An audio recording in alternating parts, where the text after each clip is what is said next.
Olá, alunos do nono ano. Então, nós estamos aqui para mais uma semana de estudo. Estamos na semana 2, né, do PET, volume 4, nosso componente curricular, Geografia, tá?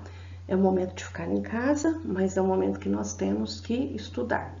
Assistam essa videoaula, façam as anotações de vocês e, se tiverem dúvida, podem me procurar lá no grupo de estudo, tá? Então, olha, a nossa unidade temática é o sujeito e seu lugar, né? O objeto de conhecimento, as manifestações culturais de minorias étnicas, como forma de compreender a multidisciplinaridade cultural, isto numa escala mundial, e defendendo o princípio de respeito às diferenças. Então, após essa semana de estudo, nós já somos de respeitar as diferenças e precisamos respeitar ainda muito mais, principalmente quando a gente encontrar com pessoas que são vindas aí de minorias étnicas, tá? O conteúdo relacionado, grupos sociais e as manifestações culturais de cada um. Os grupos minoritários no contexto da migração, valorização da diversidade cultural, migrações, racismo e xenofobia. O tema da nossa aula, minorias étnicas e refugiados, no contexto aí da globalização. Então, na imagem aqui, nós temos duas minorias étnicas, uma aqui da América, que é do México, e uma minoria étnica da Ásia, aqui da China. E nós temos um grupo de refugiados num campo de refugiados em Bangladesh. Esse grupo de pessoas aqui estão à espera da distribuição aí de comida, de alimento, tá? Então, olha, o tema da aula, ele trata essa minoria étnica, né? Trata a questão dos refugiados no mundo globalizado. Nós sabemos que o processo de globalização intensificou as trocas de mercadorias, né? A circulação de mercadorias, a circulação de capitais e também a circulação aí de pessoas, né?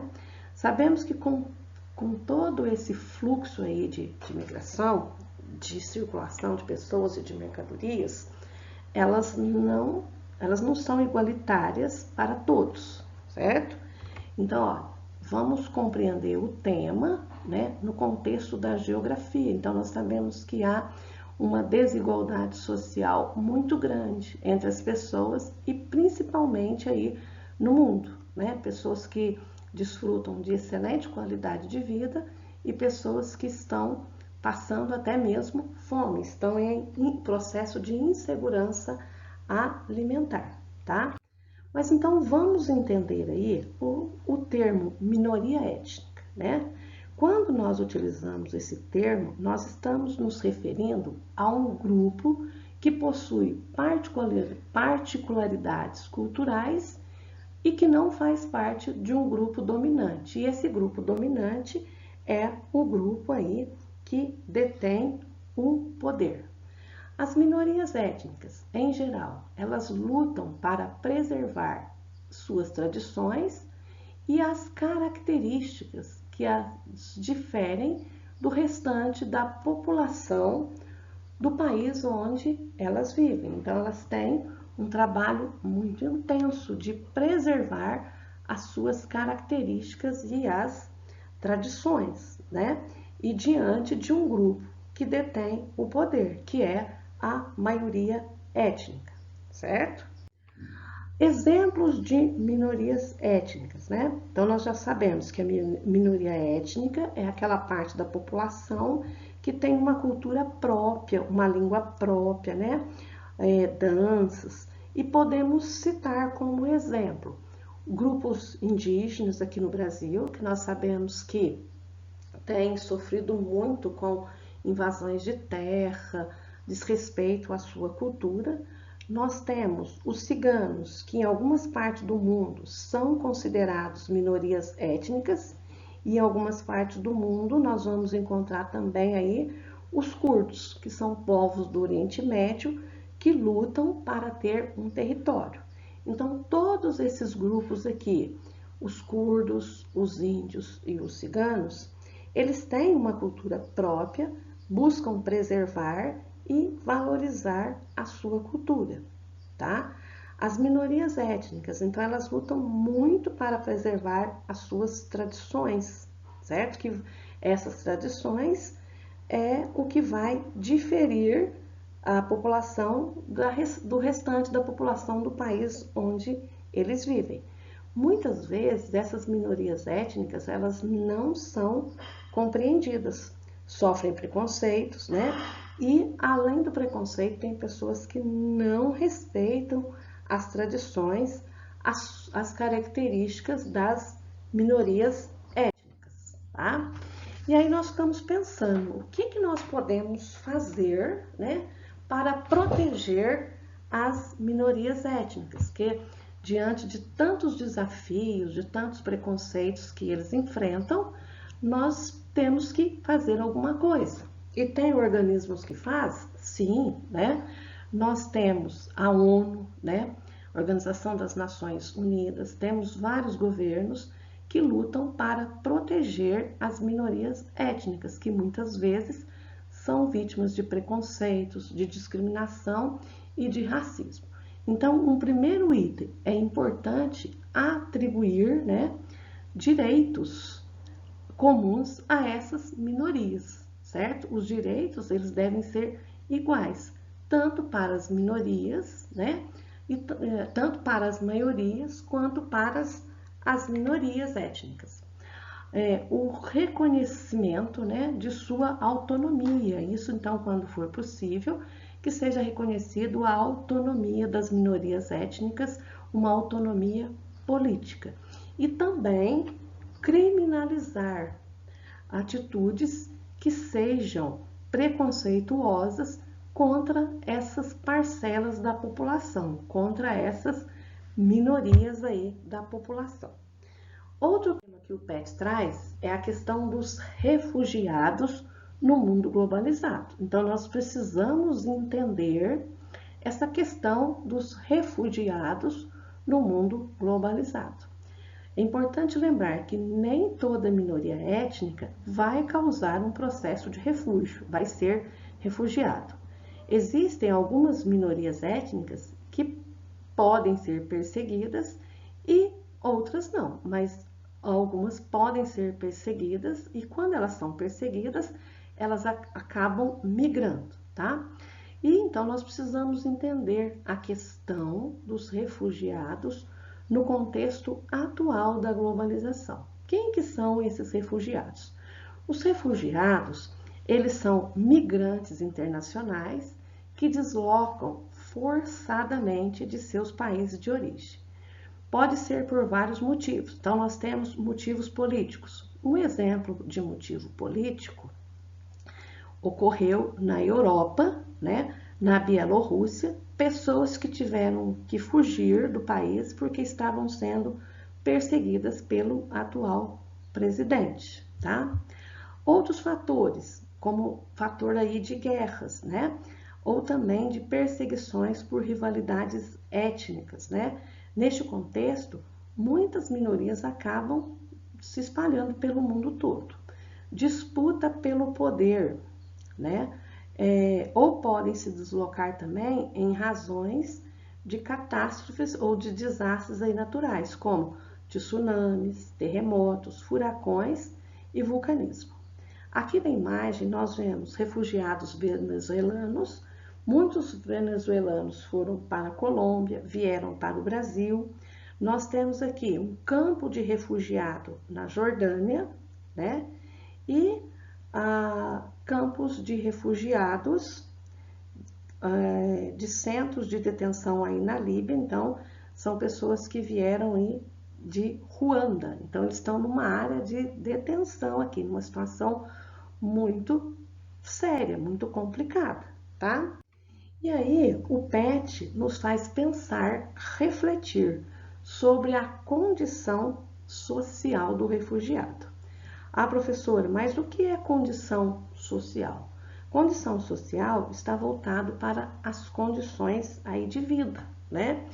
E um dos grandes desafios defendidos pela ONU e por muitos governantes, né, é a questão dos movimentos sociais, que vai mostrando uma solidariedade a esses refugiados, tá?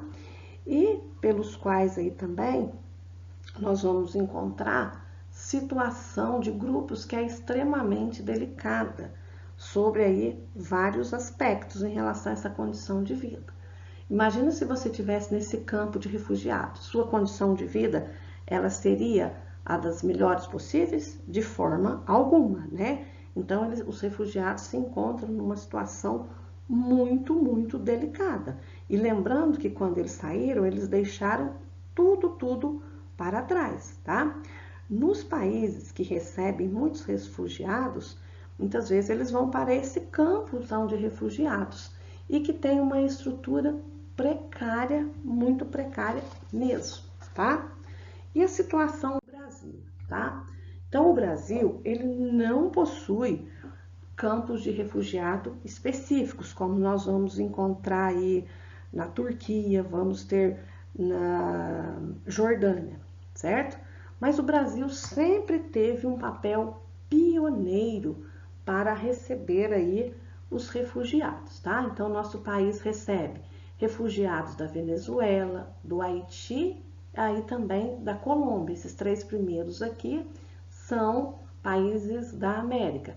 Recebe refugiados da Síria, né, que vieram por questões aí de guerra, e também dos países africanos, principalmente de Angola. E por que os refugiados de Angola querem vir para o Brasil? Por falar aí o português. Então, isso torna a vida deles aí bem mais fácil, tá? A Jordânia e a Turquia têm campos de refugiados, né? Nós não temos, mas nós recebemos aí de uma forma bem tranquila os refugiados de guerra aí, tá? Agora, de modo geral, aqui nós temos um grupo de refugiados da Venezuela que foram recebidos aqui no Brasil, tá? Agora, de modo geral, de onde são os refugiados e para onde eles vão, né? De modo geral, esses refugiados, eles vêm dos países subdesenvolvidos, né? E por quê? Porque nos países subdesenvolvidos tem uma condição socioeconômica precária. A maioria, então, desses refugiados tem origem aí na Ásia, na África subsaariana, que é a África ao sul do deserto do Saara. E por que eles saem dessa região? Devido à insegurança alimentar. Então, falta alimento. Então, tem muitas pessoas que, antes que a desnutrição chegue e leve à morte, eles vão ser refugiados em outras áreas.